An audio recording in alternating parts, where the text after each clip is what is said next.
What no one expected, what no one could have possibly imagined was that the star of the event, a calm and disciplined German shepherd named Rex, would suddenly stop in his tracks, lock his eyes on the massive painting that hung just above the stage, and growl. Without warning, Rex lunged. His teeth tore through the aged canvas with fury. Screams rang out. Confusion spread. Some thought he'd gone rogue.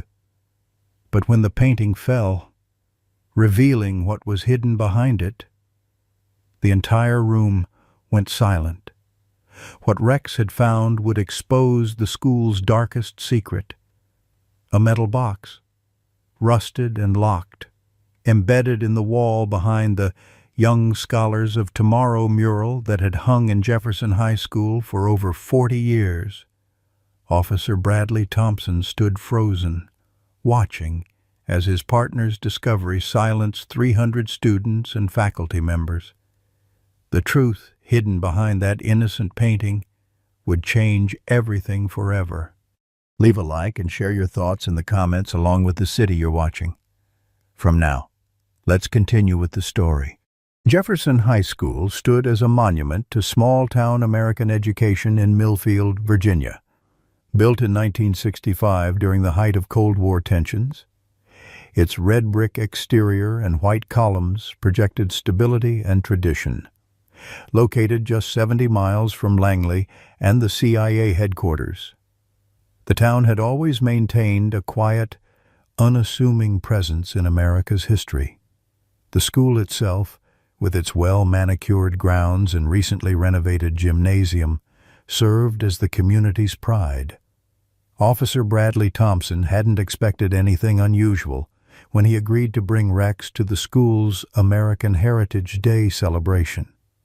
At 42, Bradley carried himself with the straight-backed discipline of his military past. The lines around his eyes had deepened since losing his wife to cancer 3 years ago, and the gray at his temples had spread. His service in Vietnam had left him with both a purple heart and invisible wounds that still woke him in the night. Rex, his 6-year-old German shepherd partner, had become both his closest companion and his lifeline. Rex had come to the K-9 unit after distinguished service as a rescue dog following Hurricane Maria. His intelligence and discipline had made him a department star, though few knew how gently he would lay his head on Bradley's lap during the officer's darkest moments. Principal Eleanor Whitfield had greeted them at the school entrance that morning. At 58, her silver-streaked dark hair pulled back in a neat bun. She had dedicated 30 years to education. Her father's military background had instilled in her a sense of duty that defined her leadership style. She couldn't have known how personally the day's events would affect her. The art teacher, Melissa Campbell, had proudly pointed out the mural during their pre-event tour. "One of our most treasured pieces," she'd explained, her hands gesturing with the animation of someone deeply connected to creative expression. Painted in 1978 by a local artist, we've preserved it carefully through 3 renovations.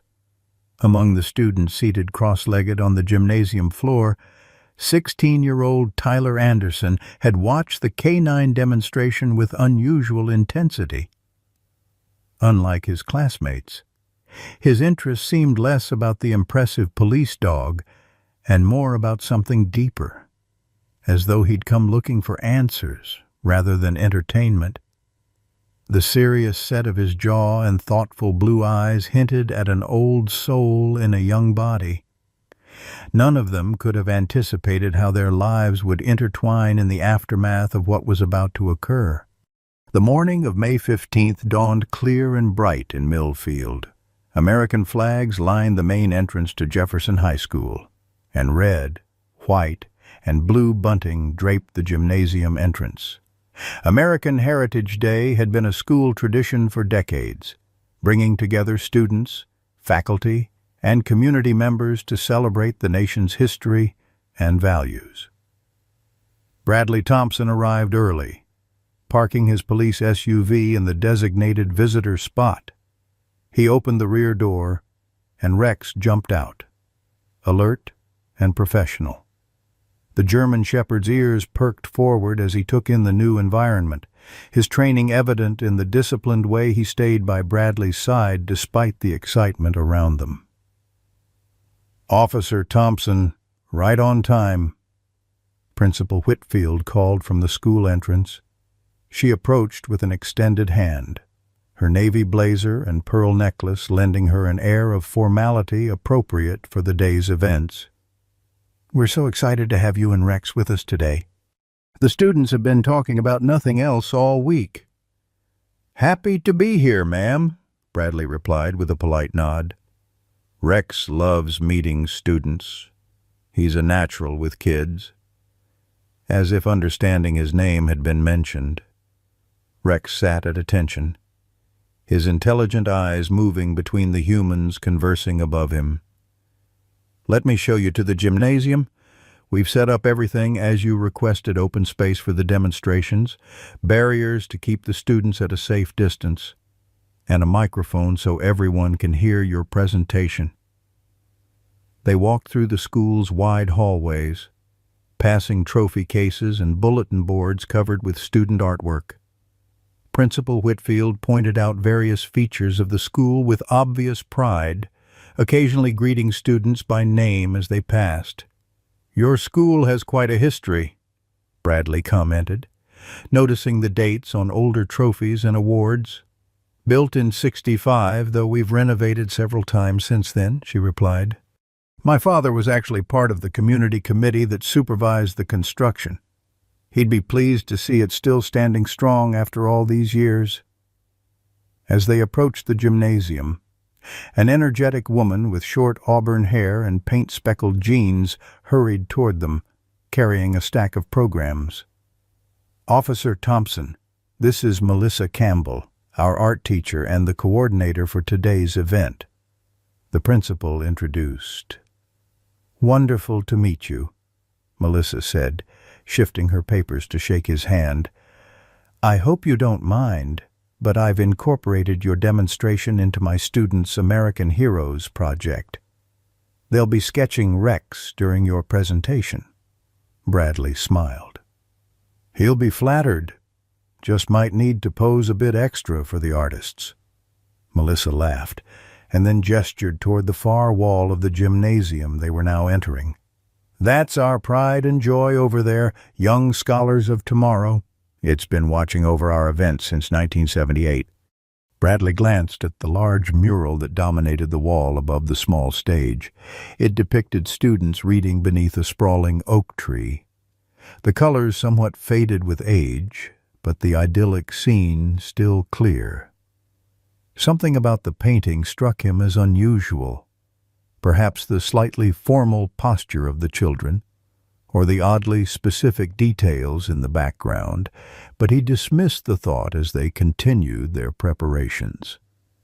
By 10 o'clock, the gymnasium had filled with students seated on the floor in organized sections by grade level.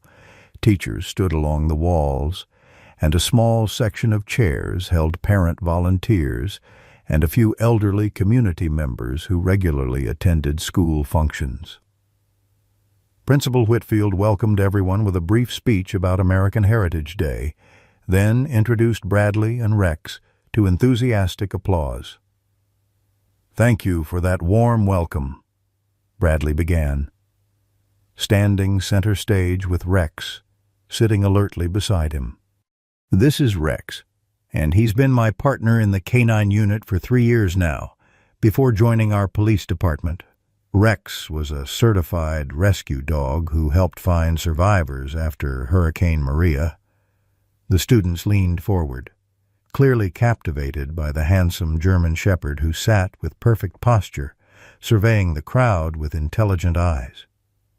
Bradley proceeded with the planned demonstration, showing how Rex responded to various commands, both verbal and hand signals. The dog moved with precision, showcasing his obedience training. Students gasped with delight when Rex demonstrated his ability to find a hidden object, a small bag of harmless training scent that had been concealed beneath a chair.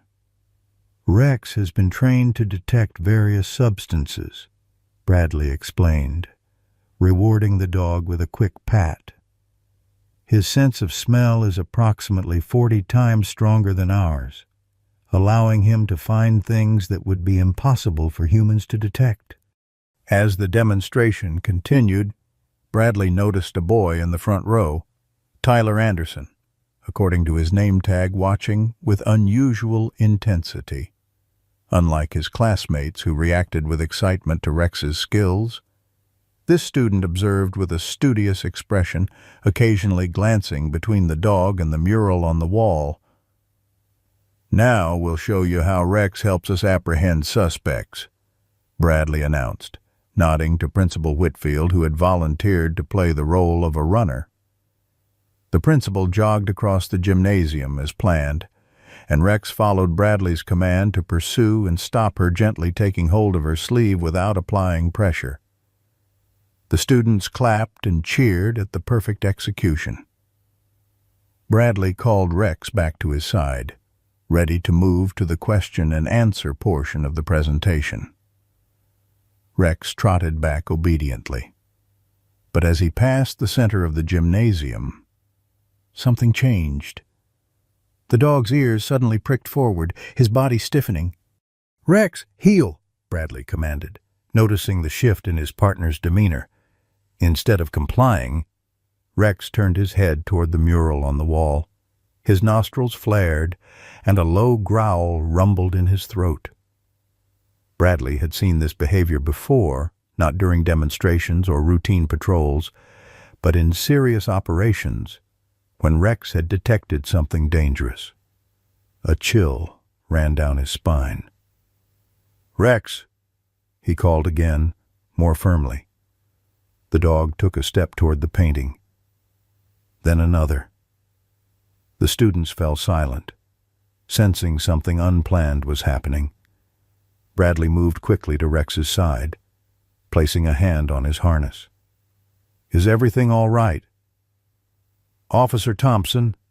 Principal Whitfield asked, her voice tense. Before Bradley could answer, Rex lunged forward, pulling free from his grip with a strength that caught the veteran officer by surprise. The German shepherd bounded toward the stage and launched himself at the mural, his powerful jaws tearing into the canvas with determined precision. Screams erupted from the students. Teachers moved forward automatically to protect their charges. Melissa Campbell cried out in dismay at the destruction of the artwork. "Rex, stop!" Bradley shouted, rushing toward his partner. But even as he reached the stage, he recognized that Rex wasn't acting out of aggression or fear. This was the focused, purposeful behavior of a working dog who had found what he was trained to find. The painting tore away from the wall, revealing a section of discolored plaster with a small metal panel set flush against it. The room fell into shocked silence as Bradley approached the exposed area, Rex now sitting alertly beside the torn canvas, his duty completed. The gymnasium remained eerily silent as Bradley approached the exposed metal panel. His police training kicked in immediately, and he raised a hand to keep everyone back.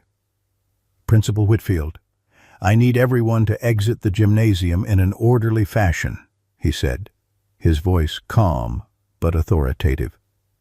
"Teachers, please escort your students to their classrooms." Eleanor Whitfield stood frozen for a moment, her eyes fixed on the metal panel that had been hidden behind the painting for decades. Her hand trembled slightly as she raised the microphone. "Students and faculty, please proceed calmly to your designated classrooms. This is not a drill, but there is no immediate danger. Follow your teacher's instructions." The evacuation proceeded with remarkable efficiency, though whispers and worried glances rippled through the crowd. Bradley noticed that Tyler Anderson, the intense young man from the front row, lingered longer than the others, his eyes locked on the wall until a teacher gently guided him toward the exit. "You too, Ms. Campbell," Bradley said to the art teacher, who stood staring at the shredded remains of the mural, tears welling in her eyes.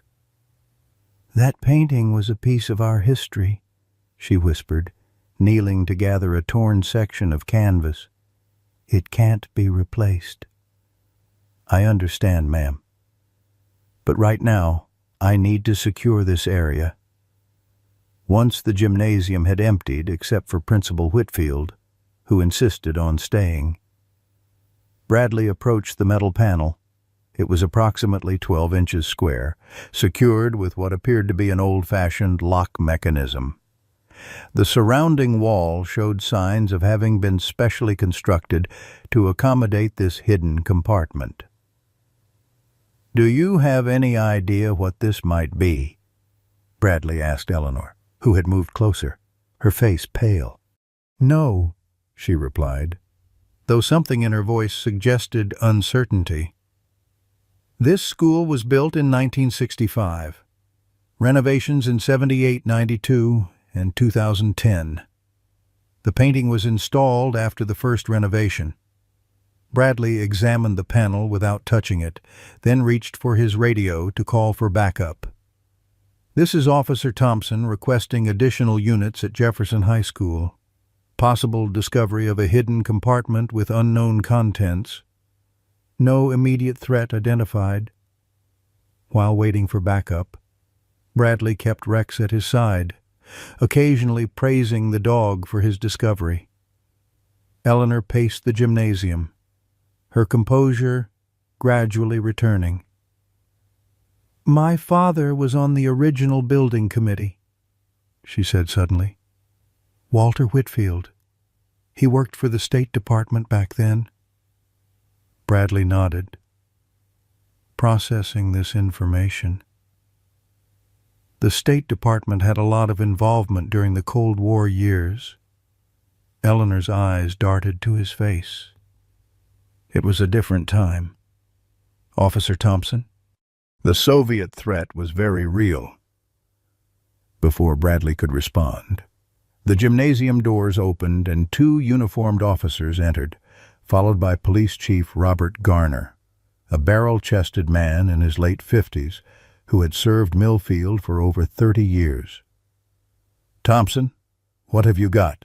Garner asked. Approaching the stage, Bradley explained the situation while the chief examined the panel. After a brief discussion, they decided to photograph everything before attempting to open the compartment. "We should probably get someone from the County Historical Society," Melissa Campbell suggested. Having returned to the gymnasium despite Bradley's instructions, "If this is historically significant, this is a police matter for now." "Ms. Campbell," Chief Garner interrupted, "we need to determine if there's any safety concern first." As the officers worked, Bradley noticed a silver sedan pull into the school parking lot visible through the gymnasium windows. An elderly man emerged slowly, using a cane for support. Something about his deliberate movements and the way he surveyed the building suggested he hadn't arrived by coincidence. Moments later, the school secretary appeared at the gymnasium door. "Principal Whitfield, there's a Mr. James Harrington here insisting on speaking with you. He says it's about the incident in the gymnasium." Eleanor's face registered surprise. "Harrington, I don't recall." "He says he knew your father," the secretary added. The principal excused herself while Bradley and the chief continued their investigation. Using specialized tools, they carefully opened the metal panel to reveal a small compartment containing a metal box approximately the size of a thick textbook. The box was sealed with another lock and appeared to be waterproof and possibly fireproof by design. "This was deliberately hidden," Chief Garner murmured. question is, by whom and why? The gymnasium doors opened again, and Eleanor returned accompanied by a tall, thin man with wispy white hair and piercing blue eyes. Despite his apparent age, Bradley estimated late 70s or early 80s, James Harrington carried himself with the straight posture of someone who had spent a lifetime in positions of authority. "That's government property you're handling," Harrington announced without preamble, his voice steady and commanding. "I'd appreciate if you'd secure it until proper authorities arrive." Chief Garner straightened up. "I'm the proper authority in Millfield. Mr. Harrington, may I ask how you knew about this compartment?" Harrington's gaze swept across the torn painting, the exposed panel, and finally rested on Rex, who had maintained his alert posture beside Bradley. "Impressive animal," he commented. "Belgian Malinois, German Shepherd." Bradley corrected. "Former rescue dog. Even more impressive, then. Most detection work is innate with Belgian Malinois. For a shepherd to pick up that scent after all these years." Harrington shook his head in admiration. "What scent would that be, sir?" Bradley asked, carefully watching the older man's reaction. Harrington smiled thinly. "I'm not at liberty to discuss classified matters, officer, but I can tell you I worked with Walter Whitfield, Eleanor's father, during a sensitive period of our nation's history." Principal Whitfield stepped forward. "You knew my father. He never mentioned a James Harrington." "He wouldn't have," the old man replied. "Security protocols were different then. But I can assure you, Walter and I worked closely from 1962 through 1967. The atmosphere in the gymnasium had shifted. What had started as a strange discovery during a school demonstration had suddenly taken on national security implications. Bradley felt a familiar tension, the same he'd experienced during certain operations in Vietnam when civilian and military objectives collided. Chief Garner broke the silence. "Mr. Harrington, unless you have credentials indicating otherwise, this remains under local jurisdiction until we determine contents and significance."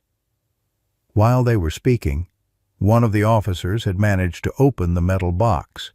Inside were several folders with faded red classified stamps across their covers, a small notebook with a black leather cover, what appeared to be building schematics rolled and sealed in a tube, and several photographs protected in plastic sleeves.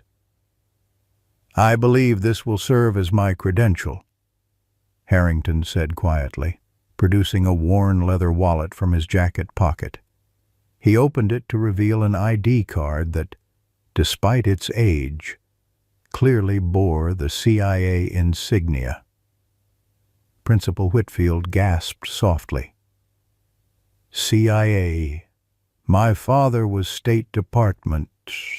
"Your father was many things, Eleanor," Harrington said gently. "Walter Whitfield served his country in ways few people will ever know." Bradley looked from the exposed documents to the torn painting, suddenly understanding. The mural wasn't just covering the compartment, it was marking it. Wasn't it a signal hiding in plain sight? Harrington's eyebrows rose slightly. "You have good instincts, Officer Thompson."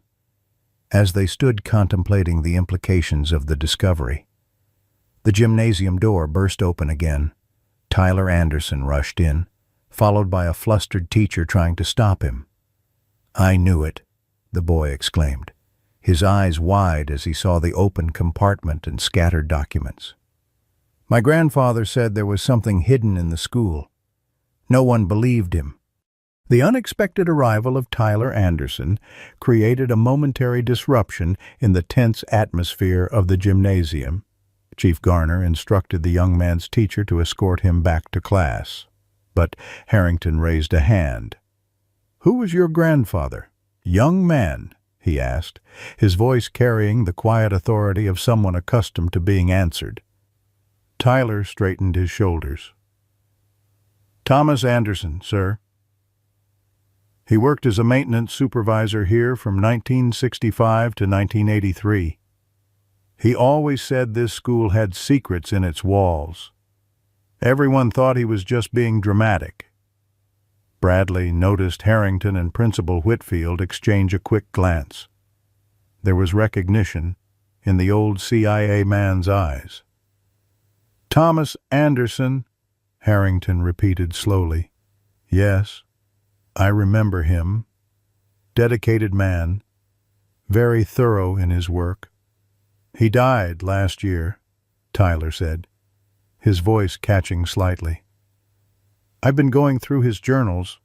There were strange entries about Jefferson High. Chief Garner cleared his throat. This is becoming more complicated by the minute. Mr. Harrington, while I respect your background, I need to establish proper chain of custody for these materials. We'll secure everything and consult with federal authorities. Of course, Harrington nodded. I'm merely here as a courtesy to Walter Whitfield's memory. I suspected something like this might eventually surface. The chief directed his officers to carefully photograph and document everything before sealing the items for transport to the police station. While they worked, Bradley observed the interactions between Harrington, Principal Whitfield, and young Tyler Anderson. There was an undercurrent of tension and unspoken knowledge flowing between them. Melissa Campbell had gathered the torn pieces of the mural, carefully arranging them on the gymnasium floor like a puzzle. The painting might hold clues, she suggested. Artists often include symbolic elements in their work. Bradley moved to examine the fragments more closely. The pastoral scene of students reading beneath a tree seemed innocent enough at first glance, but now he noticed peculiar details, the specific number of students, the unusual angle of the tree, a distant building that didn't match any structure in Millfield. Who was the artist? He asked. Melissa consulted a small plaque she'd rescued from the frame.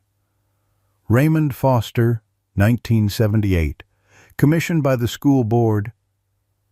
Harrington's head turned sharply at the name. Foster, he murmured, almost to himself. By late afternoon, the school had been dismissed early, with a brief explanation about an unexpected maintenance issue in the gymnasium. News traveled fast in Millfield, however, and local reporters had already gathered at the school entrance, eager for details about the police presence. Chief Garner established a secure perimeter around the gymnasium while the evidence was processed. The metal box and its contents were carefully transported to the police station, where they would be kept in the evidence room until federal authorities could be consulted. Officer Thompson, I want you and Rex to stay with this, the chief instructed.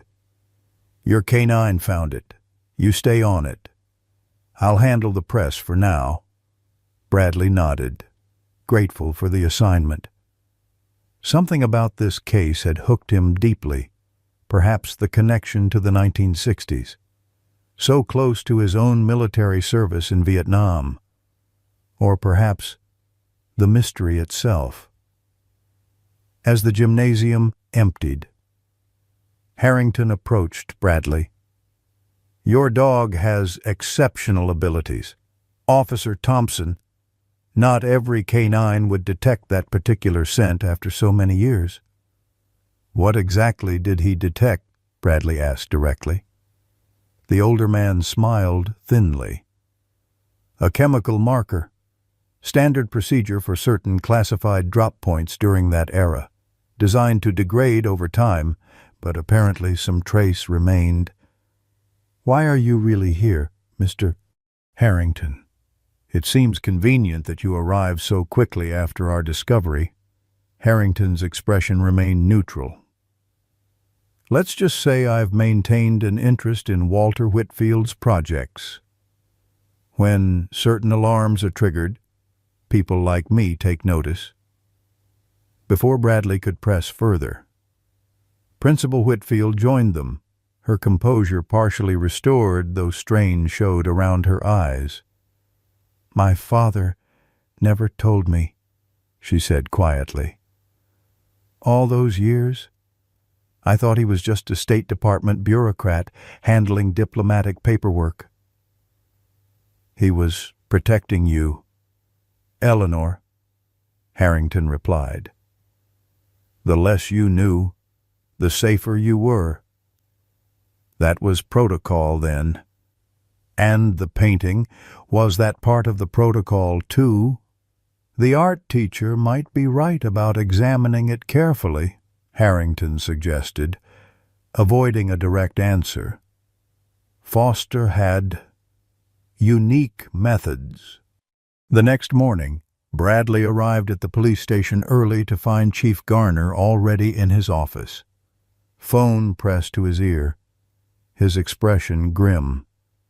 Through the glass partition, Bradley could see the chief's gestures becoming increasingly agitated before he finally hung up. "Problems?" Bradley asked when Garner emerged. "The FBI will be sending agents this afternoon," the chief replied. "But there's already pressure from somewhere higher up to handle this discreetly." "Meaning what?" "Exactly. Meaning they want us to turn everything over without public disclosure." Garner ran a hand over his face. 40-year-old secrets should stay buried, according to them." Bradley frowned. "The community has a right to know if something significant happened here." "I agree. That's why we're going to document everything thoroughly before anyone takes this out of our jurisdiction." They spent the morning examining the contents of the metal box more carefully.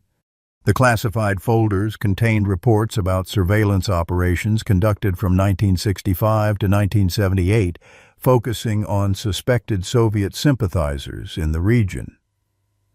The building schematics showed Jefferson High's original construction plans, with detailed annotations about a section beneath the east wing that didn't appear in the official blueprints. "There's a whole sublevel that was never disclosed," Bradley realized, comparing the documents to the school's current emergency evacuation plans. Chief Garner nodded grimly. "Hidden rooms built during the height of Cold War paranoia. The question is, what were they using them for?" The black notebook proved to be a log of coded entries, presumably recording activities or contacts. Several photographs showed men in suits standing before the school during its construction, while others depicted what appeared to be equipment installations in concrete-walled rooms. By midday, word had spread throughout Millfield. The local newspaper's website featured a headline about a historical discovery at Jefferson High, though details remained vague. Curious residents drove slowly past the school, where the police presence continued. Melissa Campbell arrived at the station with several large art portfolios. "I've assembled what I could salvage from the mural," she explained. "And I found something interesting in our archives about the artist."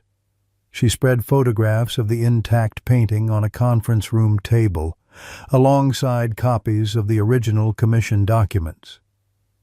Raymond Foster wasn't just any artist. He taught at the Rhode Island School of Design before coming to Millfield in 1977, supposedly for health reasons. He only completed this one commission before moving away in 1979. Bradley studied the photographs. "What am I looking for?" Melissa pointed to the background details of the mural. "These elements don't match our town. That building in the distance. It's the Moscow State University Tower. And the pattern of the students' positioning. It doesn't look random to me." Chief Garner leaned closer. "You think the painting itself contained coded information?" It would be consistent with Cold War tradecraft, Bradley observed, thinking of his military intelligence briefings. Hidden messages in plain sight. The station door opened and Tyler Anderson entered, looking nervous but determined. He carried a worn leather journal. "I know I shouldn't be here," he said quickly, before anyone could speak. "But there's something in my grandfather's journal you need to see." Chief Garner sighed but motioned the boy forward. "This is highly irregular, but given the circumstances—" Tyler opened the journal to a marked page. "My grandfather wrote about helping install a special communication system during the 1965 construction. He didn't know what it was for exactly, but he noted that men in suits supervised the work, and that certain areas were off-limits even to him afterward." Bradley read the relevant passage, noting the precise, detailed observations of a man who clearly paid attention to his surroundings. Thomas Anderson had documented unusual deliveries, restricted access areas, and his growing suspicions about the true purpose of certain modifications to the school's design.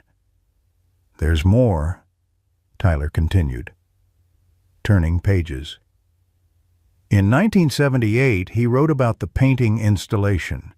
He thought it was strange that government officials supervised the hanging of artwork, and that they insisted on that specific location. Chief Garner's phone rang, interrupting them. After a brief conversation, he hung up with a troubled expression. "The FBI agents will be here within the hour, and James Harrington is at the school right now, insisting on access to the East Wing." "The East Wing," Bradley repeated, looking down at the schematics. "That's where these hidden rooms would be located." "I'll head over there," Bradley volunteered. "Rex might be able to detect other hidden areas." The chief nodded. "Take Officer Martinez with you, and Thompson, tread carefully. This Harrington character has connections we don't fully understand yet." When Bradley arrived at Jefferson High with Rex and Officer Martinez, he found James Harrington standing in the empty hallway of the East Wing, leaning on his cane as he studied the wall with intense concentration. Principal Whitfield stood nearby, arms crossed defensively across her chest. "Mr. Harrington was just explaining how my father helped establish a surveillance post in a public school," she said, her voice tight with controlled anger. "Apparently, American children received their education directly above a spy operation for 13 years. Harrington turned slowly. "It wasn't that simple. Eleanor, your father was a patriot responding to the needs of his country during a dangerous time. By putting children at risk," she demanded. "No child was ever in danger," Harrington insisted. "The facility was completely separate, with dedicated access points and secure protocols." Bradley stepped forward. "Mr. Harrington, Chief Garner asked me to remind you that this is an active investigation. Any attempt to access restricted areas—" "I'm merely providing historical context.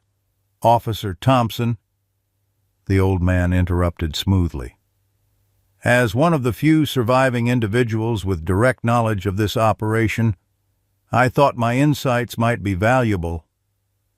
Rex had begun moving methodically along the hallway wall, nose working close to the floor trim. Bradley watched his partner carefully, recognizing the behavior that indicated he was tracking a scent. "Your dog is quite remarkable," Harrington observed. "The chemical markers should have degraded completely by now." "Rex isn't just detecting chemicals," Bradley replied. "He's trained to notice structural anomalies, too, changes in airflow, hollow spaces behind solid surfaces, as if to prove his handler's point." Rex stopped beside a section of wall between two classroom doors, sat down, and looked expectantly at Bradley. The standard alert position indicating he'd found something. Officer Martinez stepped forward with a small electronic device. "Stud finder," he explained, running it across the wall. "Interesting. The pattern here is different from standard construction." Bradley examined the wall more closely. Unlike the exposed panel in the gymnasium, there was no visible indication of a hidden compartment, but the slight variations in the paint texture suggested previous modifications. "Principal Whitfield, do you have the original blueprints for the school?" Bradley asked. "In my office," she confirmed, "though I'm beginning to wonder if they're even accurate." While Eleanor went to retrieve the blueprints, Bradley continued his examination of the area Rex had identified. What exactly was this facility used for? "Mr. Harrington? The truth this time." The older man sighed, suddenly looking every one of his 80-plus years. It began as a simple listening post, The geographical position of Millfield made it ideal for intercepting certain radio transmissions. But as tensions escalated, the operation expanded. Into what? Harrington hesitated. Information processing, analysis. Occasionally, debriefing of assets. Assets? Bradley repeated. "You mean spies?" "I mean patriotic individuals who provided valuable intelligence at great personal risk," Harrington corrected firmly. Principal Whitfield returned with the blueprints, which she unrolled on a nearby table. The official plans showed nothing unusual about the East Wing, just standard classrooms, storage closets, and utility access points. "These aren't accurate," Harrington confirmed, examining them briefly. "There should be a maintenance access panel approximately where your dog is indicating." Bradley nodded to Officer Martinez, who began a more thorough examination of the wall section. Using tools from his equipment belt, he carefully probed the area until there was a soft click and a section of the baseboard shifted slightly. "There's definitely something here," Martinez confirmed. News of their discovery spread quickly through the school's administrative staff. The school secretary appeared at the end of the hallway. "Principal Whitfield, there are more reporters outside, and someone from the State Department just called asking to speak with you urgently." Eleanor's expression hardened. "Tell them I'm unavailable until further notice. And please call Ms. Campbell. I want her to document everything we find," as Martinez continued working to access the hidden panel. Bradley's radio crackled with Chief Garner's voice. "Thompson, be advised the FBI agents have arrived at the station. They're reviewing the materials now and will be heading to your location shortly." "Understood, Chief," Bradley responded. "We may have located another hidden area in the East Wing." "Proceed with caution," Garner instructed. "Document everything." Harrington had moved closer to the wall, watching Martinez's progress with keen interest. "There should be a secondary release mechanism," he offered. "Standard design for that period would include redundant access controls." Martinez glanced at Bradley, who nodded permission.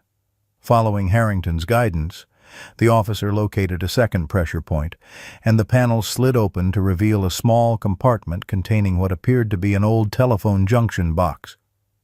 "This was an emergency communication line," Harrington explained. "Direct connection to Langley in case of urgent developments." "In a school," Eleanor said flatly, her voice dripping with disapproval. "Hidden in plain sight was the point. Principal Whitfield." Harrington replied. "Soviet intelligence would never suspect a rural American high school of housing a critical communication node." Melissa Campbell arrived, her camera in hand, and began methodically photographing the discovery. "This is unbelievable," she murmured. "All these years, teaching in this building, never knowing." Rex had continued his methodical search of the hallway and now alerted at another location, approximately 20 feet further down the corridor. This pattern continued until the German Shepherd had identified 5 different points of interest along the east wing. "There's an entire network hidden within these walls," Bradley realized, looking back at the row of alert points Rex had identified.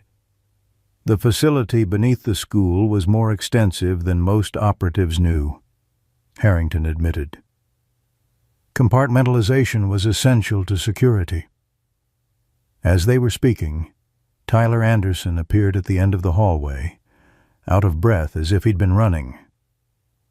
"I've found something else in my grandfather's things," he announced, holding up a small metal key. He kept it hidden inside an old clock. "There's an engraving JH65B3, Jefferson High, 1965, Basement Section 3. Harrington's expression shifted, subtly surprised, quickly masked. That would be a master access key. Very few were made. Bradley looked from the key to the newly discovered panel, then back to the old CIA operative. "Mr. Harrington, just how significant was this facility?" Before the elderly man could answer, the school's front doors opened, and 2 individuals in dark suits entered, their formal demeanor and purposeful stride immediately identifying them as federal agents. The Cold War might have ended decades ago, but its secrets were only beginning to emerge from the walls of Jefferson High School. The arrival of the FBI agents changed the atmosphere instantly. They introduced themselves as Special Agents Dawson and Mercer, both with the Counterintelligence Division. Agent Dawson, a stern-faced woman in her 40s with her dark hair pulled back in a tight bun, took immediate control of the situation. "This area needs to be secured," she announced, showing her credentials to Chief Garner, who had arrived just behind them. "We'll need everyone to step back while we assess the situation." Bradley noticed how quickly James Harrington's demeanor shifted from the confident former operative to an elderly man leaning more heavily on his cane. A calculated adjustment, Bradley suspected, watching how the old man's eyes remained sharp and assessing. "Mr. Harrington," Agent Mercer said, recognizing him immediately. "Langley mentioned you might be here. Your reputation precedes you." "Just a concerned citizen these days," Harrington replied mildly, offering historical context when needed. Principal Whitfield stepped forward. "This is my school, and I believe I'm entitled to know exactly what has been hidden within its walls for decades. My father was involved in establishing this facility, and I want to understand what he was part of." Agent Dawson's expression softened slightly. "I understand your concern, Principal Whitfield. We'll provide as much information as we can, but some aspects may remain classified even after all these years." Chief Garner cleared his throat. "My department discovered this site, and Officer Thompson's K-9 unit identified these additional locations. We expect to be kept in the loop on anything that affects public safety in Millfield." A tense negotiation followed, resulting in a compromise the FBI would take lead on the investigation. But local police would remain involved, and Principal Whitfield would be briefed on any findings relevant to school safety. Melissa Campbell was permitted to continue documenting the discoveries for historical purposes, with the understanding that all materials would be reviewed before any public disclosure. With the jurisdictional issues temporarily resolved, attention turned to Tyler Anderson's key. Agent Mercer examined it carefully before confirming Harrington's assessment. "This appears to be a master access key for the facility," he agreed. The question is, how did your grandfather come to possess it? Young man, Tyler shrugged. He was the maintenance supervisor. Maybe he needed access to all areas, not to restricted intelligence areas, Harrington said, his voice thoughtful. Thomas Anderson had higher clearance than his position would typically warrant. Interesting. Bradley watched the interaction closely, noting how Harrington seemed genuinely surprised by this revelation. The layers of secrecy were peeling back, revealing unexpected connections. With Tyler's key and the building schematics found in the hidden compartment, they were able to identify a concealed entrance to the sub-level facility, located in what was currently a storage room adjacent to the boiler room. A section of wall concealed a narrow staircase leading downward. "I've been in that storage room hundreds of times," Principal Whitfield said, shaking her head in disbelief. "Never suspected a thing."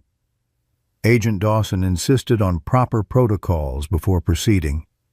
"We'll need to verify structural integrity and ensure there are no hazardous materials before anyone descends," Bradley suggested. "Rex can help with that. He's trained to detect a wide range of substances, including chemical residues." The agents agreed, and soon a small team prepared to enter the hidden facility, Agents Dawson and Mercer, Bradley with Rex, Chief Garner, and after considerable discussion, James Harrington, whose first-hand knowledge of the facility could prove invaluable. "I'm coming too," Principal Whitfield insisted. "This is my school and my father's legacy." After a brief consultation, Agent Dawson reluctantly agreed, though she required Eleanor to sign several non-disclosure agreements first. The hidden door opened with surprising ease considering its age, revealing a narrow concrete staircase illuminated only by their flashlights. The air was stale but not unbreathable, suggesting some minimal ventilation system remained functional. The facility was designed to maintain environmental integrity indefinitely, Harrington explained as they descended.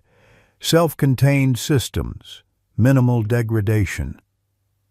At the bottom of the stairs, they encountered a heavy metal door with another keypad and lock mechanism. Tyler's key fit perfectly, and with a sequence of numbers provided by Harrington, the door opened to reveal a corridor extending beneath the east wing of the school. "Remarkable," Agent Mercer murmured, playing his flashlight over walls lined with now outdated telecommunications equipment. "This is like stepping into a time capsule." Rex moved ahead, methodically checking each area before Bradley allowed the others to follow. The facility consisted of several interconnected rooms, a communication center filled with radio equipment, a small conference room with a large table and chairs still in place, several office spaces with desks and filing cabinets, and what appeared to be a secure records room with metal shelving units. This was a significant operation, Agent Dawson observed, examining the extent of the installation. "Far more than a simple listening post." Harrington nodded, moving through the space with the familiarity of someone returning to a once frequent workplace. Project Blackboard was one of our most successful counterintelligence operations during the late 60s and 70s. The school provided perfect cover regular traffic in and out, deliveries, maintenance work, all activities that wouldn't raise suspicion. Project Blackboard, Principal Whitfield repeated. "You ran an intelligence operation beneath children, with extraordinary precautions," Harrington assured her. "Security was our highest priority." Bradley had moved ahead with Rex, allowing the German Shepherd to investigate thoroughly. In the records room, Rex alerted at a particular filing cabinet. Sitting at attention, and looking back at his handler. "He's found something," Bradley called to the others. The filing cabinet was locked, but Agent Mercer produced a set of specialized tools and quickly gained access. Inside were dozens of folders, their classified markings faded but still visible, organized by year from 1965 to 1978. "These should have been removed when the facility was decommissioned," Harrington said, frowning. "Standard procedure would have required all sensitive materials to be transferred to Langley, unless someone wanted them to remain hidden," Bradley suggested. They carefully extracted the files, discovering operational reports, surveillance logs, and what appeared to be dossiers on numerous individuals from the region. The agents quickly established a protocol for handling the documents, with Agent Dawson photographing each item in situ before it was removed. In the communications center, Chief Garner discovered a logbook containing entries up to October 1978, with the final entry reading simply, "Operation terminated by order of director. Facility to be sealed indefinitely." "What happened in 1978?" Bradley asked, looking at Harrington. The elderly man's face had grown increasingly troubled as they explored the facility. "Policy changes. New directives from Washington. The political climate was shifting." "That's not the whole story," Principal Whitfield challenged, holding up a folder she'd found on a desk. "This mentions ethical concerns and potential civilian exposure. What were you people doing down here?"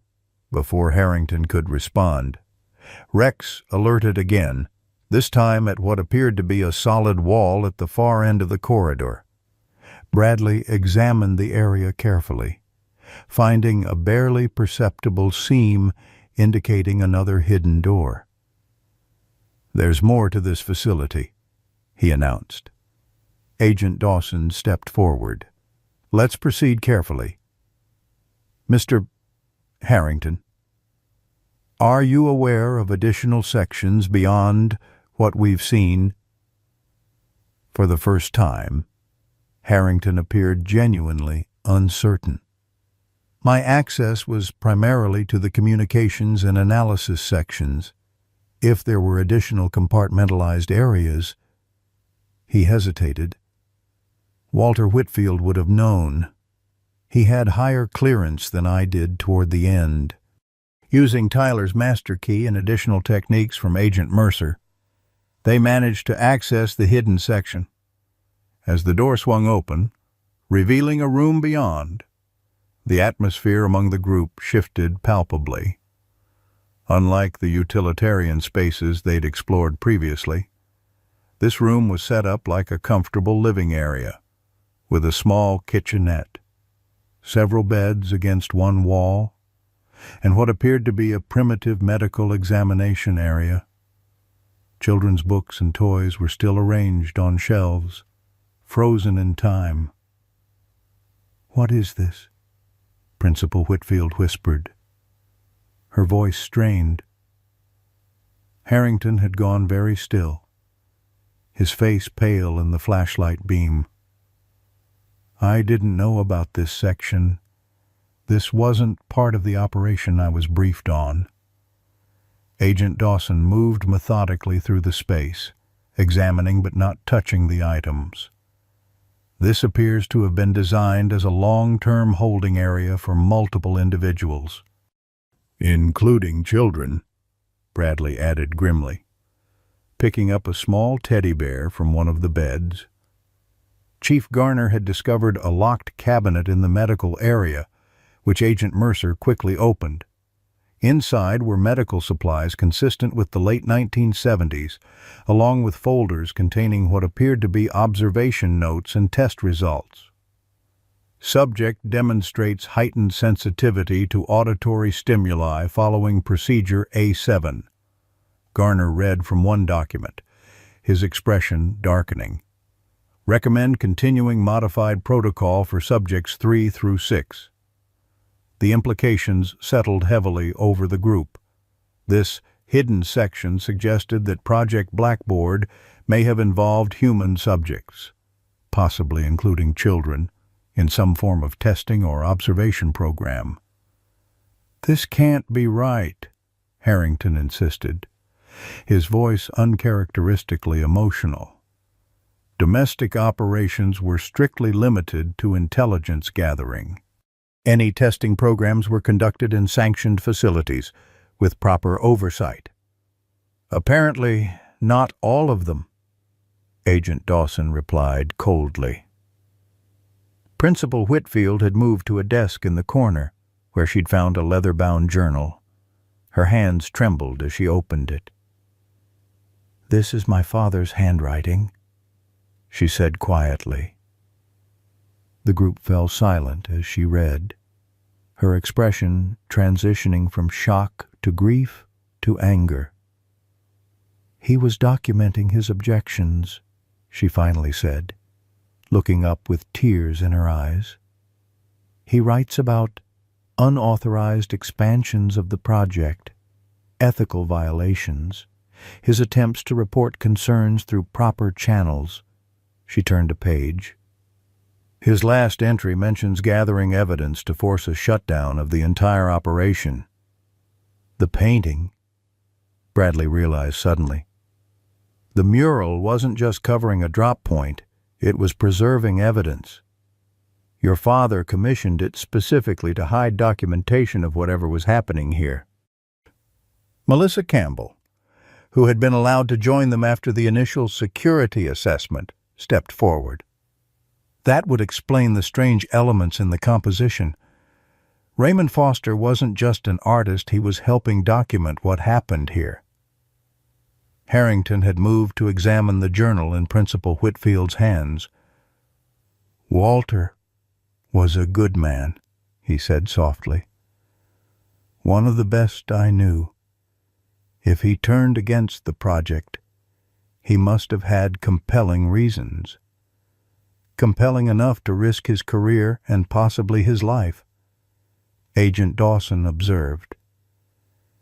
As they continued exploring the hidden section, Rex suddenly tensed. His attention focused on a section of flooring near the back wall. Bradley recognized the alert posture immediately, not the indication of hidden documents or chemical residues, but something far more concerning. "Everyone needs to step back," he commanded sharply. "Rex is giving his alert for human remains." The room fell silent as the implications of his statement registered. Agent Dawson immediately took charge, ordering everyone except Bradley and Rex to exit the area while she called for additional resources. "We'll need a forensic team," she said grimly. This just became a potential crime scene. As they retreated to the main corridor, Principal Whitfield confronted Harrington, her composure finally breaking. "Did you know?" she demanded, tears streaming down her face. "Did you know what they were doing here? What happened to my father after he objected?" The elderly ex-operative seemed genuinely shaken. "Eleanor, I swear to you, I left this operation in early 1978. If something happened to Walter, if he discovered something that put him at risk..." He shook his head. "I've spent decades believing he retired to Florida. His personnel file indicated a full pension, a clean separation from service." Bradley watched the exchange carefully, his military experience having taught him to recognize authentic versus performed emotion. Harrington's distress appeared genuine, but that didn't mean he was entirely innocent. In the shadowy world of Cold War intelligence, compartmentalization meant that operatives often knew only fragments of the operations they served. The discovery beneath Jefferson High School was rapidly evolving from a historical curiosity into something far darker, a decades-old crime scene that might finally reveal the fate of Walter Whitfield and potentially others who had become inconvenient to whatever covert operation had truly been conducted beneath the feet of generations of schoolchildren. The next 48 hours transformed Jefferson High School from an educational institution into the center of a complex federal investigation. Classes were suspended indefinitely, with students sent home carrying hastily prepared packets of assignments and a carefully worded letter explaining that an historical discovery of significance required the temporary closure of the building. The reality was far more grave. The FBI's forensic team had confirmed Rex's alert human remains were indeed concealed beneath the floor of the hidden room. Preliminary examination suggested they had been there since the late 1970s, matching the timeline of the facility's sudden closure.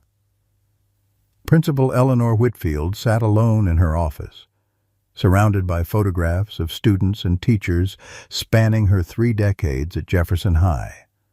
The building had always represented something solid and trustworthy to her, a place where generations of young people found direction and purpose, and now its foundations were literally tainted with deception and possibly murder.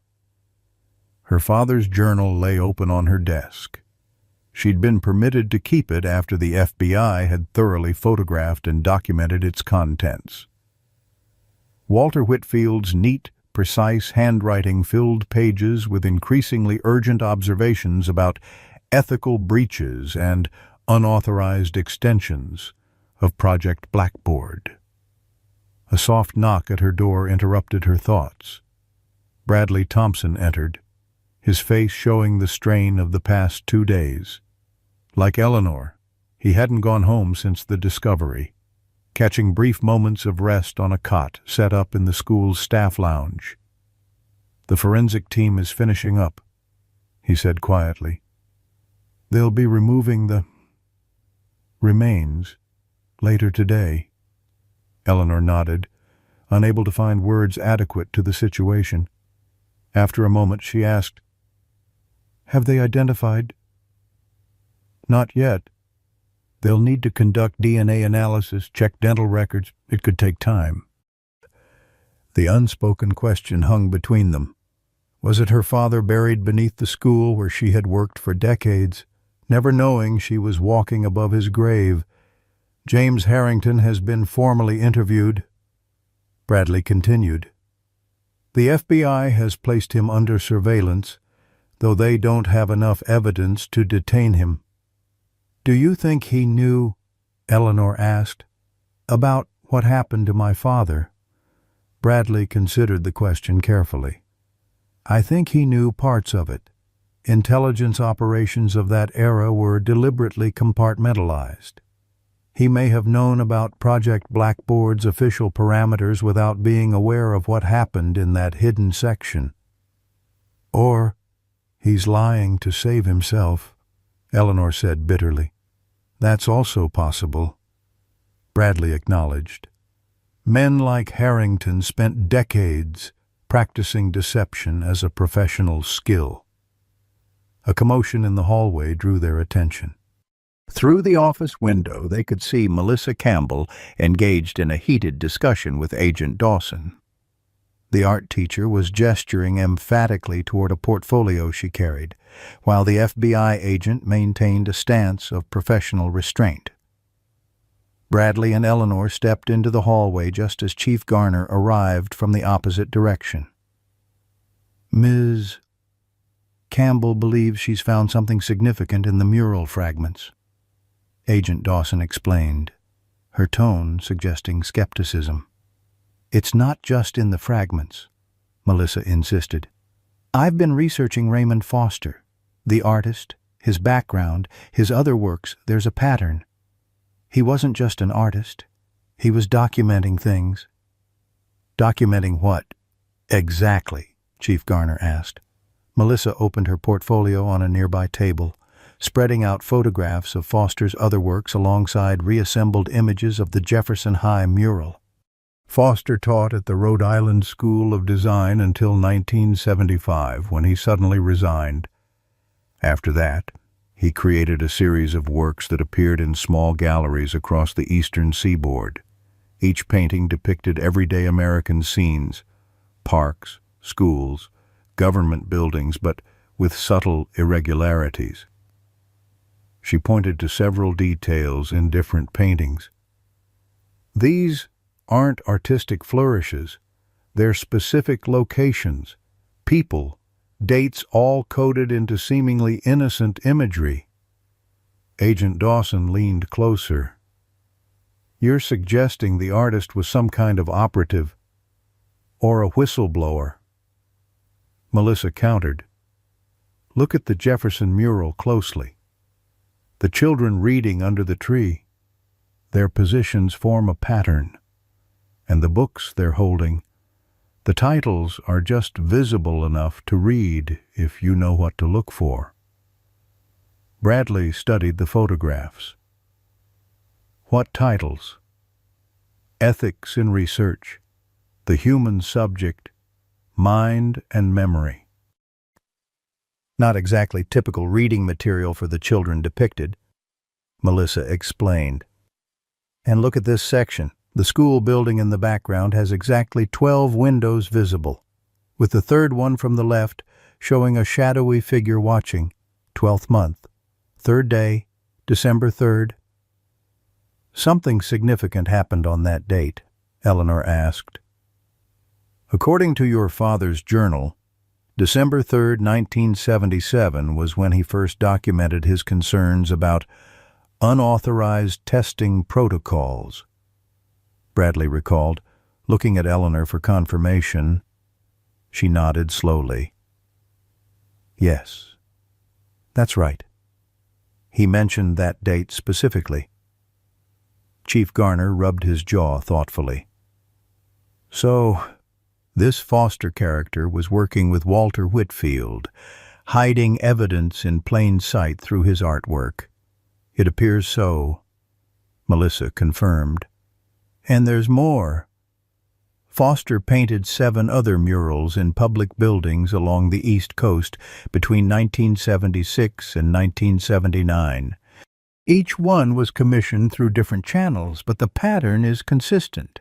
I believe they all contain coded documentation of whatever was happening here. Agent Dawson's professional reserve finally cracked, revealing genuine interest. We'll need to locate all of these works. If they form a coherent documentation system, there's a problem, Melissa interrupted. 3 of the murals have been destroyed during renovations over the years. 2 others are in buildings that have changed ownership multiple times. I've only been able to confirm the current location of one other painting in the lobby of a courthouse in Northern Virginia. The implications settled heavily over the group. If Raymond Foster and Walter Whitfield had indeed created a distributed documentation system through public artwork, much of that evidence had already been lost to time and circumstance. Bradley was about to respond when his phone vibrated with an incoming message. He checked it quickly, his expression growing serious. That was Officer Martinez. Tyler Anderson is at the station. He's upset, says someone broke into his grandfather's house last night and specifically targeted his personal effects. The burglar took Thomas Anderson's journals and photographs. That can't be a coincidence, Chief Garner said grimly. No, Bradley agreed. Someone is trying to eliminate remaining evidence. Eleanor had gone very still, her face pale. If they targeted Tyler's grandfather's materials, they might come after my father's journal, too. Agent Dawson immediately stepped forward. We'll arrange protection for both you and the Anderson boy. These documents are now key evidence in an active investigation. As they discussed security arrangements, Bradley's attention was drawn to Rex, who had been resting in a corner of the hallway. The German shepherd had suddenly risen to his feet, ears alert, attention focused toward the school's main entrance. "Something's wrong," Bradley said quietly, moving to his partner's side. Before anyone could respond, the sound of breaking glass echoed from the direction of the front office, followed by the distinctive pop of a small explosion and rapidly spreading smoke.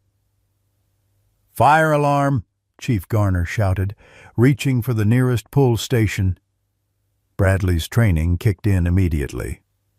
"Smoke bomb diversion. Someone's trying to breach the building." Agent Dawson was already on her radio, calling for backup while simultaneously drawing her weapon. "Secure the evidence and evacuate non-essential personnel," she ordered. The school's fire alarm blared through the corridors as smoke began drifting toward them. Bradley knelt beside Rex, giving him a hand signal to remain in alert mode rather than evacuation protocol.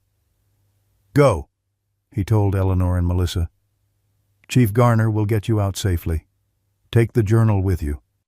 Eleanor clutched her father's journal tightly against her chest, her academic composure giving way to raw fear. "Be careful," she said to Bradley, her voice barely audible above the alarm. As Garner escorted the women toward the nearest exit, Bradley and Agent Dawson moved in the opposite direction, toward the source of the disturbance. Rex led the way, his training making him invaluable in the increasingly smoke-filled environment. They hadn't gone far when three figures emerged from the haze, wearing dark clothing and what appeared to be professional-grade gas masks. Upon seeing Bradley and Dawson, one of the intruders raised his arm, revealing a weapon. "Federal agent, drop your weapon!" Dawson shouted, taking cover behind a row of lockers. Instead of complying, the intruder fired, the bullet embedding itself in the wall inches from where Bradley had ducked into a classroom doorway. Rex growled, his posture shifting from alert to defensive. "They're heading for the basement access," Bradley realized, recognizing their direction. "We can't let them reach the evidence." Dawson responded. What had begun as an historical discovery had now escalated into active violence. Somewhere in the smoke and confusion, Eleanor heard a second explosion, followed by the sound of gunfire. She clutched her father's journal tighter, tears streaming down her face as Chief Garner pulled her toward the exit. "Walter," she whispered, "what did you uncover that's worth killing for, even after all these years?" The assault on Jefferson High School lasted less than 15 minutes, yet those minutes would permanently alter the lives of everyone involved. The three masked intruders had come with clear objectives: secure any remaining evidence from the underground facility and eliminate witnesses if necessary. They had not, however, anticipated the presence of a highly trained K-9 officer and an FBI agent with counterintelligence experience, Bradley and Agent Dawson, with Rex providing crucial support, managed to contain the intruders in the eastern corridor, preventing them from reaching the basement access point. The standoff ended when local police and FBI reinforcements arrived, surrounding the building and cutting off escape routes. Two of the intruders were captured, while the third sustained injuries during an attempted escape through a second-floor window. By nightfall, the school had been fully secured and the investigation had expanded dramatically. The captured intruders carried no identification, but preliminary interrogation revealed they were private contractors hired through layers of cutouts and shell companies. Their equipment was military-grade but unmarked, providing few immediate clues about who had dispatched them. Eleanor Whitfield sat in an FBI safe house 10 miles outside Millfield, her father's journal secured in an evidence bag on the table before her. Tyler Anderson had been brought to the same location, along with his mother, both visibly shaken by the rapid escalation of events. "I don't understand," Tyler said, his adolescent voice cracking with stress. "Why would anyone care about my grandfather's old journals? He was just the maintenance guy." Agent Mercer, who had been assigned to protect them while Dawson remained at the crime scene, offered a sympathetic look. "Sometimes maintenance personnel have access to areas and information that others don't.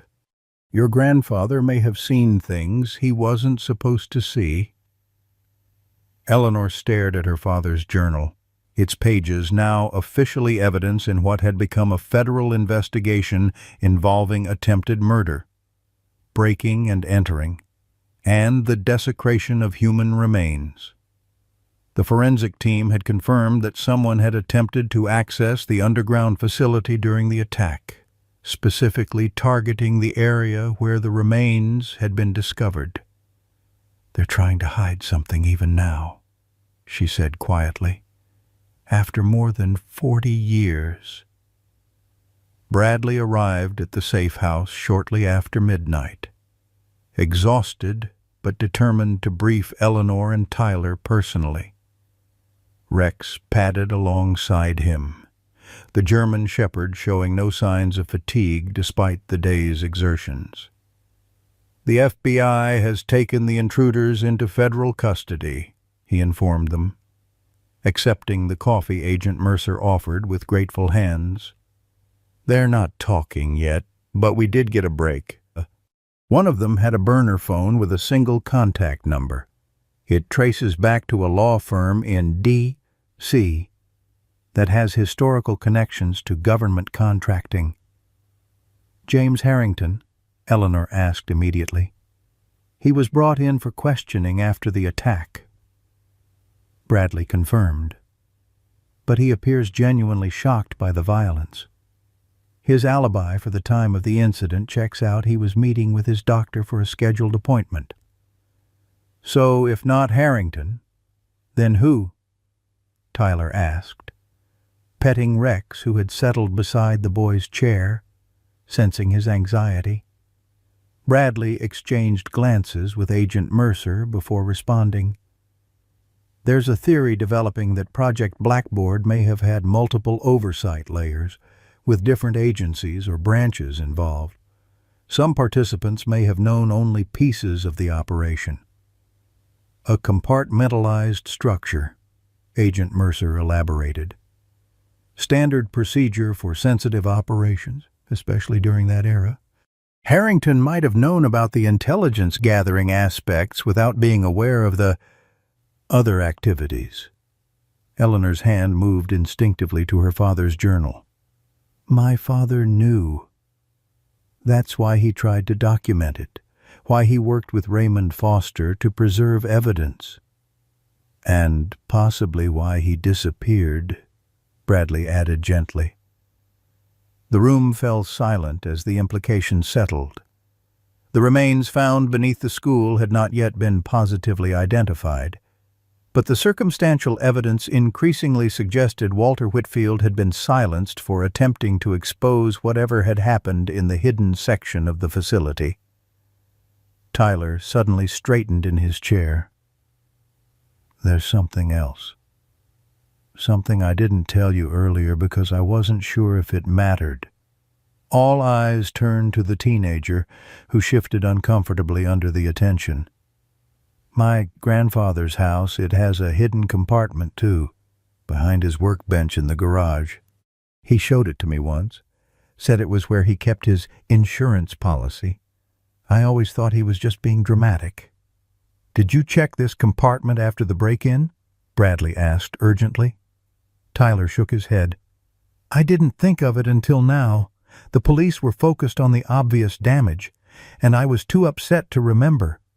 Bradley and Agent Mercer immediately began making arrangements to secure and search Thomas Anderson's house.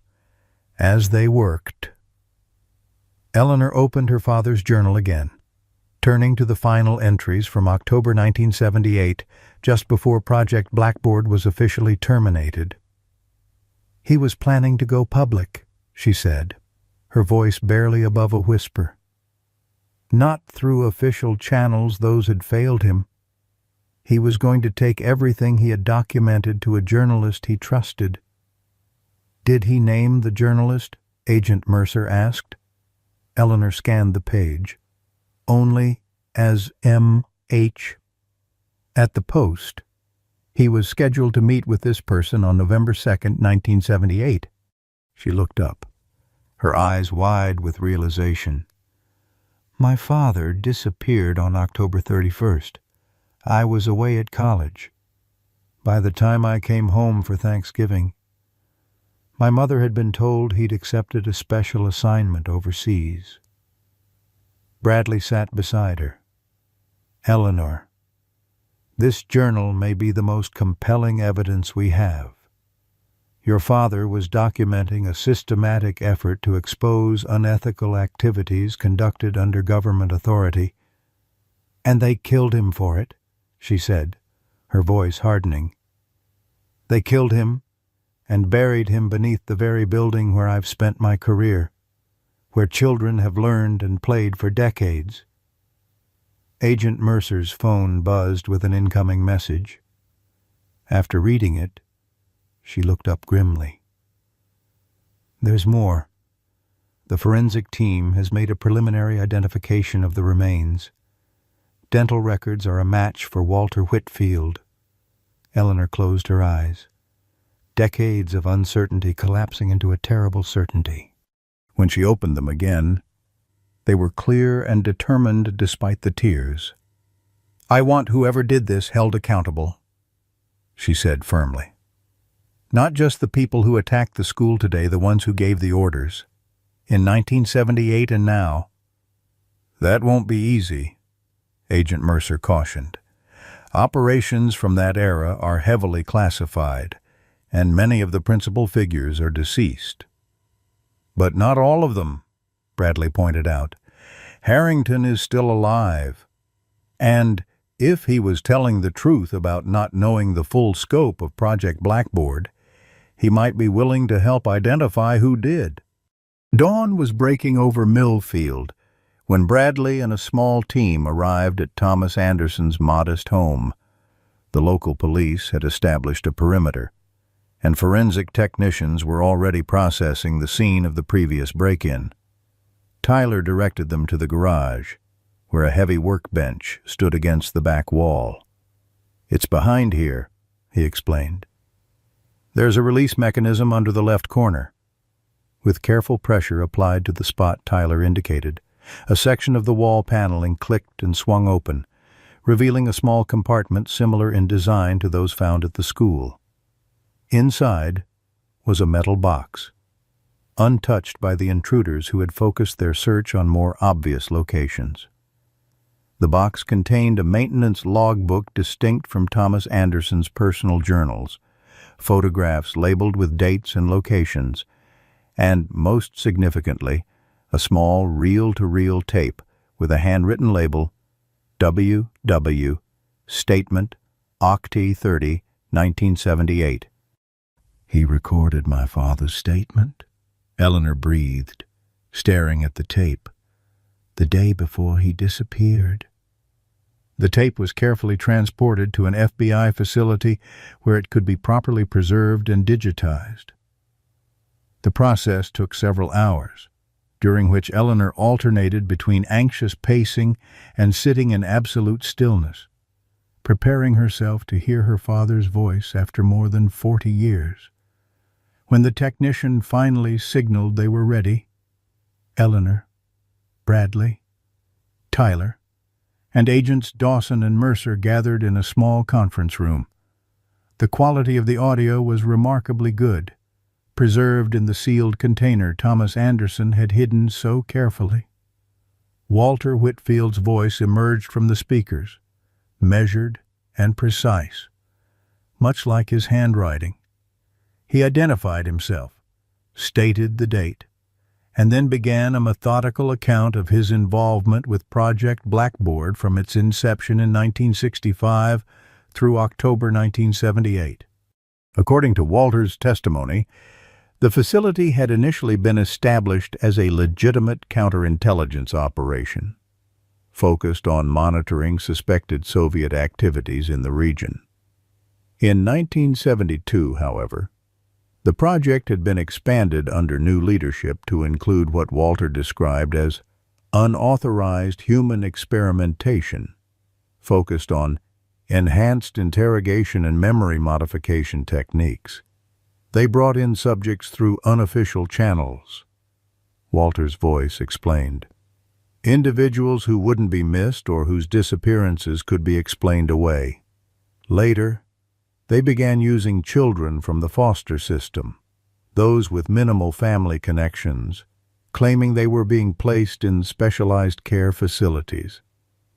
Eleanor pressed a hand to her mouth, horror evident in her eyes as her father detailed how he had discovered the true nature of the expanded operation through architectural modifications he was asked to approve. "I raised objections through proper channels," Walter continued. "First to my immediate superior, then up the chain of command. Each time I was assured the concerns would be addressed, but nothing changed.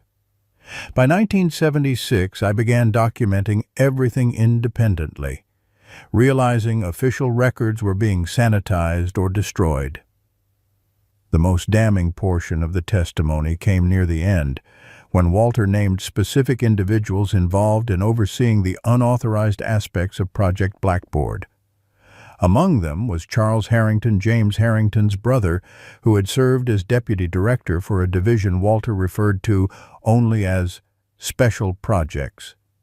James reported to Charles, Walter explained, but I believe James was deliberately kept unaware of the full scope. Compartmentalization was strict.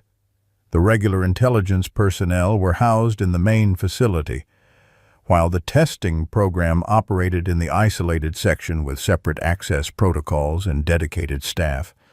The recording ended with Walter stating his intention to deliver all his documentation to a journalist the following week, along with arranging for Raymond Foster to complete additional paintings containing coded documentation that would survive even if I do not. As the tape concluded, the room remained silent. Eleanor wiped tears from her cheeks, her grief now tinged with pride in her father's courage. Agent Dawson was the first to speak. "This changes everything. We have direct testimony connecting specific individuals to unauthorized human experimentation conducted on U.S. soil under government authority. But most of those individuals are likely dead," Agent Mercer pointed out.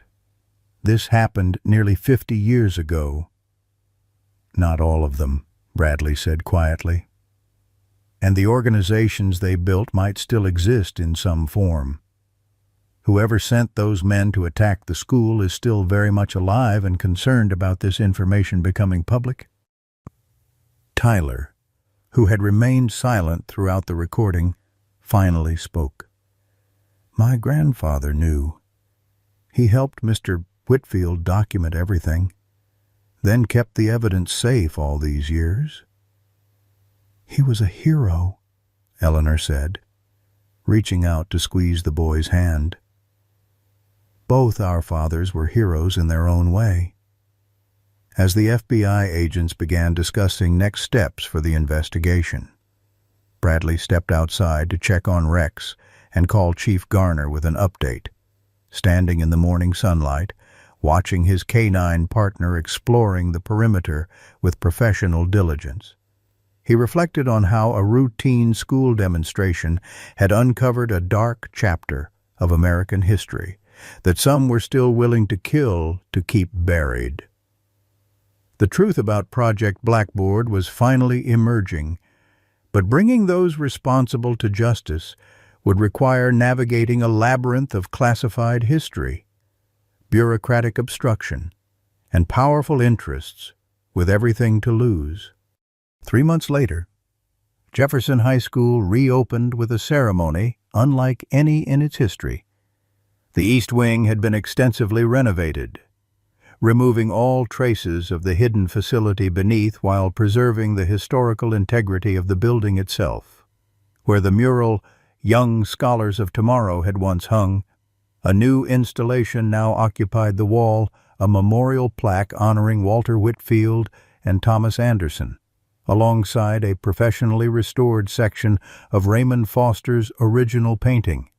The school's reopening coincided with the public release of a heavily redacted FBI report on Project Blackboard.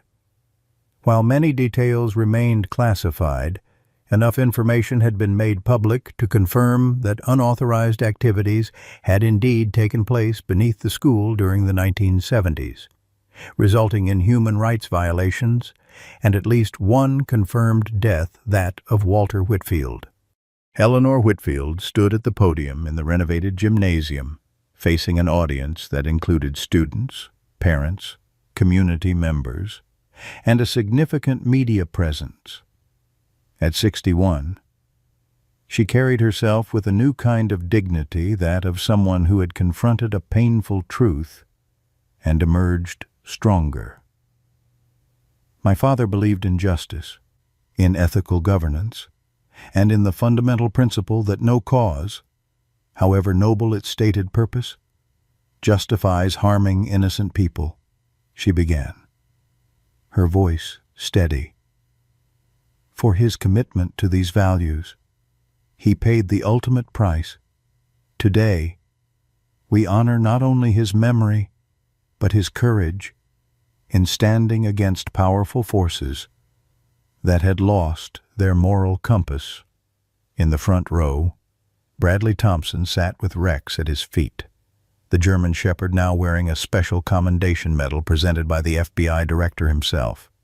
Next to them sat Tyler Anderson and his mother, along with Melissa Campbell, whose painstaking work reconstructing and interpreting Raymond Foster's artworks had proven crucial to the investigation. This school has always been a place of learning, Eleanor continued. Now it will also serve as a reminder that democracy requires vigilance, that secrecy without accountability corrupts, and that individual conscience matters. The Walter Whitfield Memorial Scholarship will support students pursuing careers in journalism, public service, and ethics fields that embody my father's commitment to truth and justice. The audience applauded as Eleanor unveiled a small model of a planned addition to the school grounds, a meditation garden where the remains of Walter Whitfield would finally rest with dignity, following a proper funeral service scheduled for the following week. As the ceremony concluded and guests mingled during the reception, Bradley found himself approached by James Harrington. The elderly ex-operative had aged visibly in the months since the discovery, his previous confidence replaced by a more subdued demeanor. "Officer Thompson," Harrington greeted him, leaning heavily on his cane. "Your dog looks well." Bradley nodded, reaching down to pat Rex's head. "He's thriving. The department has expanded his role to include therapy work with veterans. Turns out he has a special talent for connecting with people suffering from PTSD. Harrington smiled faintly. "Good, very good." He paused, looking around to ensure they weren't overheard. "I wanted you to know I've provided the investigators with everything I could remember about Charles and his associates. Most are gone now, but a few remain in positions of influence." The investigation had indeed revealed that while Charles Harrington had died in 1992, several junior officials involved with Project Blackboard had risen through government ranks over the decades. 2 had resigned immediately when the investigation became public. Another was currently facing federal charges related to the attack on the school and obstruction of justice. "I appreciate that," Bradley said sincerely. "It couldn't have been easy to testify against your brother's legacy. Charles betrayed everything we were supposed to stand for." Harrington replied, a flash of the old intensity returning to his eyes. I served my country believing in certain principles. What happened here? He shook his head. Walter was right to oppose it. I wish I'd known then what he was facing. I might have helped him. Before Bradley could respond, Eleanor approached, her expression guarded but not hostile as she acknowledged Harrington. Ms. Whitfield. The elderly man greeted her with respect. A moving ceremony. Your father would be proud. Thank you for your testimony, she replied simply. It helped bring some measure of justice. An uncomfortable silence fell between them, the daughter of the whistleblower and the man who had served the system that silenced him. Finally, Harrington spoke again. I've made arrangements to establish a trust, he said, for the families of those who can be identified from the Project Blackboard records. It won't make amends, but perhaps it can provide some support. Eleanor nodded, accepting the gesture for what it was, not absolution, but acknowledgement of responsibility. The historians working with the school archive would appreciate your perspective. Mr. Harrington, when you're ready. As Harrington moved away to speak with Agent Dawson, Tyler approached Bradley and Rex, kneeling to greet the German shepherd, who responded with dignified affection. I've decided to study forensic science, the teenager announced, his earlier trauma now channeled into purpose. I want to help solve cold cases, find answers for families like mine and Principal Whitfield's, who never knew what happened to someone they loved. That's a worthy goal, Bradley responded. The department has an internship program for high school students interested in law enforcement. I'd be happy to recommend you. Tyler smiled, the first genuine smile Bradley had seen from him since the discovery. Thanks. My mom says Grandpa would be pleased. He always wanted me to find something meaningful to do with my life. Across the gymnasium, Melissa Campbell was showing visitors the restoration work on the painting fragments. She had spent countless hours studying Raymond Foster's technique, preserving what remained of the original while documenting the coded elements hidden within the seemingly innocent scene. The painting itself was a sophisticated communication system, she explained to an interested group. The positioning of figures, the color choices, even the brushstroke patterns contained information about Project Blackboard. Foster developed this technique across several works, creating a distributed documentation system that survived even when individual paintings were destroyed or lost. Chief Garner joined Bradley, watching the gathering with satisfaction. Quite a different outcome than we expected when Rex tore into that painting, he observed. Hard to believe it's been only 3 months.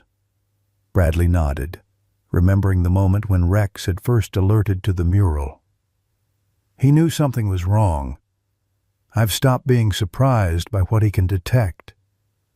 The FBI wants to establish a specialized K-9 unit for cold case investigations, Garner mentioned.